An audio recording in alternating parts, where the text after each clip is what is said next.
Gas station attendant Frank was working the pump when he stopped. The sound that reached his ears. No, it couldn't be. But the sound came again. From the trunk, a muffled scream. Vietnam, 1971. He couldn't save his friends. Now he had a new chance. He looked around. The driver was nowhere to be seen. Frank's heart was pounding. What if he was wrong? Or worse, what if he was right? Welcome to Forgotten Warriors. Before we begin, tell us what state you're watching from in the comments.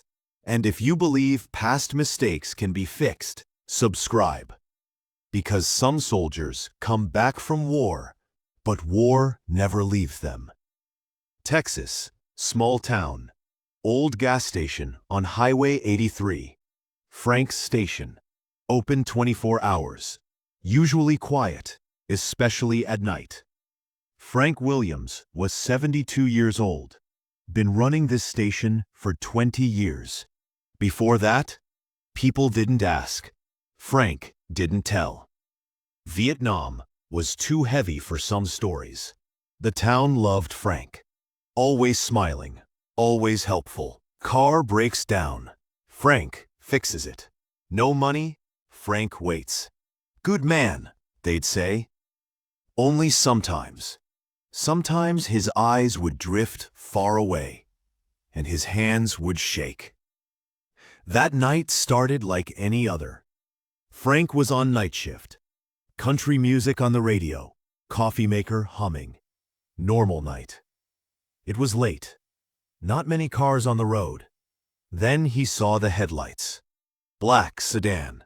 Slowing down, pulling up to the pump. Frank went outside. Evening. How much? The driver was a young man, maybe 30. Looked nervous. Eyes darting around. Fill it up, he said. Voice was hard. Make it quick. Frank took the pump. Years of experience. Thousands of cars. Thousands of customers. But this was different. The guy was sweating. Hands on the wheel, gripping tight. Where's the restroom? The man asked. Frank pointed to the back. Around the corner. Keys on the door. The man got out, walked quickly to the restroom. Frank started filling the tank. That's when he heard it. The sound was very faint, almost inaudible. But Frank heard it, because he knew this sound. Tap, tap, tap. Metal. Someone was hitting something metallic. From inside the trunk. Frank's hand shook. Some gas spilled. He took a deep breath. Listened again. The sound came again. Different this time. A muffled groan. The kind someone tied up might make. He was back in Vietnam, instantly. 1971, Mekong Delta, POW camp. Charlie's bamboo cages. His friends inside. Cries for help. And Frank had run, followed orders. Fall back, Williams, that's an order. But Johnson and Martinez stayed in the cages, their voices still in his ears. 45 years had passed. Still heard them. No, Frank muttered. Not real. Just seeing things. But the sound continued. Louder this time. And Frank knew. This wasn't imagination. Someone was in that trunk. He looked around. Driver still in the restroom. Nobody else around. Highway was empty. Frank approached the trunk. Put his hand on the metal. It was warm. Someone was inside and struggling to breathe. Who's there? He whispered. An answer came. Muffled, unclear. But it was an answer. Someone was there. Alive. For now. Frank's brain raced. He should open the trunk. But how? Keys were in the car. And the driver. Footsteps. The man was coming back. Frank quickly returned to the pump. Tried to look normal. Hands still shaking. Done yet? The man was beside him now, eyes hard. Almost, said Frank. Big tank. Takes time. The man checked his watch. Hurry up. Frank held the pump, brain working. What should he do? Call the police? But no proof. Maybe he was wrong. Maybe. The sound came again. This time the man must have heard it too. His face tensed. What's that noise? Frank asked, casually. Problem with your exhaust? No, the man said quickly. No problem. But there was. Frank could see it. Sweat beading on the man's forehead. Hands clenched. This man was scared. But why? The pump clicked off. Tank was full. $45, said Frank. The man pulled out his wallet. Paid cash. Keep the change. Thanks. He walked toward the car. Frank's heart was racing. Now, if he was going to do something, had to be now. Wait, he called. The man turned, suspicion in his eyes. Let me check your oil, said Frank. Free service. No need. But the engine sounds funny. Let me look. 2 minutes. The man hesitated, then nodded. Fine, be quick. Frank opened the hood, talked while checking the engine. Coming from far? Yeah. Where to? Mexico. Frank looked up. Vacation? The man's face tightened. Business. Alone? That was too much. The man slammed the hood. Enough. I'm leaving. He walked to the car. Frank watched. Brain screaming. Do something. But what? The man got in, started the engine, and Frank made his decision. He ran. Old knees hurt, but he ran. Got behind the car, memorized the license plate, then bent down, like he'd dropped something. The car moved. Frank stood up, but the plan had worked. He'd stuffed his handkerchief in the exhaust pipe. The car went 100 yards and stopped. Engine coughing, smoke coming out. The man got out. Cursing, he looked at the back, saw the problem, pulled out the handkerchief, threw it down. Meanwhile, Frank had run to the restroom. Phone was there. 911. Emergency. Frank's gas station. Highway 83. Black sedan. Someone in the trunk. License plate. He gave the plate number, then added, "Come quick. Man might be armed." He hung up, went outside. The car was gone. Frank went back to the station, hands still shaking. Had he done right? What if he was wrong? But the sound, that sound was real. Someone needed help, and this time, Frank hadn't run. 10 minutes later, police sirens wailed. 2 patrol cars sped past, going the direction Frank had indicated. Frank waited, made coffee. His hands had calmed. He thought about Vietnam, about Johnson and Martinez. He couldn't save them. But maybe tonight. The phone rang. "Mr. Williams? This is Sheriff Davidson. We stopped the car." Frank's breath caught. And? There was a woman in the trunk, tied up, mouth taped, but alive, thanks to you.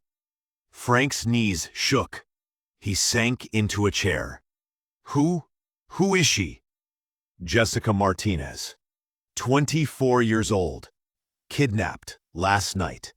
Ex-boyfriend. He was taking her to Mexico. Martinez. The name hit Frank. Coincidence? "Mr. Williams, you there?" "Yes," said Frank, voice hoarse. "Yes, I'm here. She wants to talk to you. Hold on." Another voice came on. Young, female, tearful. "Mr. Williams, I'm Jessica. You saved my life. How did you know?" Frank closed his eyes. "I heard it," he said. "I heard the call for help." "But how? Nobody heard. Even he didn't hear." Frank stopped. How could he explain? I heard it before, long time ago, and this time, I listened. Jessica was crying now. Thank you so much. You're welcome, said Frank. Just stay safe, okay? The phone disconnected. Frank sat for a long time, thinking. 45 years. 45 years of the same nightmare every night. Johnson and Martinez's voices. Why did you leave us, Frank? Why? But tonight was different. Tonight he'd saved someone. Someone named Martinez. Coincidence? Frank didn't believe in coincidences. Maybe this was a sign. Maybe. The door opened. Sheriff Davidson walked in. An old man. About Frank's age. Frank, he said, we need to talk. Frank nodded. He knew this moment would come. Davidson sat down. I remember you, he said. When you came back from Vietnam, you were quiet, wouldn't talk to anyone. Long time ago. Yeah, but some things don't change. Davidson looked at Frank. How did you know, really? Frank took a deep breath and told him about Vietnam, the POW camp, his friends, and how he left them. Davidson listened, finally spoke. I got my own Vietnam story, Frank. We all do. But tonight you made a difference. I wish, Frank's voice broke. I wish I could have done it for them. Maybe you couldn't. Maybe the orders were right. But tonight you made your own call, and you saved a life. Davidson stood up. Jessica wants to talk to you again, when she's out of the hospital. That okay? Frank nodded. Sure. After the sheriff left, Frank closed the station. Sun was rising as he drove home. He was tired, but at peace. First time in 45 years. At home, he opened an old box. Vietnam photos. Johnson and Martinez were there, smiling. Sorry, boys, he whispered. So sorry. But tonight I saved someone. Someone named Martinez. Maybe it's a sign. Maybe it's your forgiveness. He kissed the photo, put it back. That night, Frank didn't dream. First time in 45 years, no nightmares. Just peace. Next week, Jessica came to visit. Young, beautiful woman. Her eyes reminded Frank of someone, Martinez. Mr. Williams, she said, I don't know how to thank you. Frank, said the old man, call me Frank. They sat, talked. Jessica told her life story. College, dreams, plans, and how everything turned to nightmare in an instant. I was going to die, she said. I knew it. He was going to kill me. Nobody would find me in Mexico. But you didn't die, said Frank. You're strong, you made noise, asked for help. You heard. How? Really? How? Frank thought. Should he tell the truth? I was in the war, he said finally. Vietnam. My friends were captured. I couldn't save them. But I never forgot their voices, their cries for help.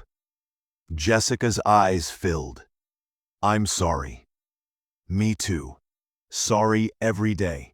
But you gave me a second chance. A chance to save. Jessica put her hand on Frank's. Maybe they forgave you. Maybe that's why you were there, to save me. Frank smiled. Old, tired smile. Maybe. Before Jessica left, she said something else. My grandfather was in Vietnam too.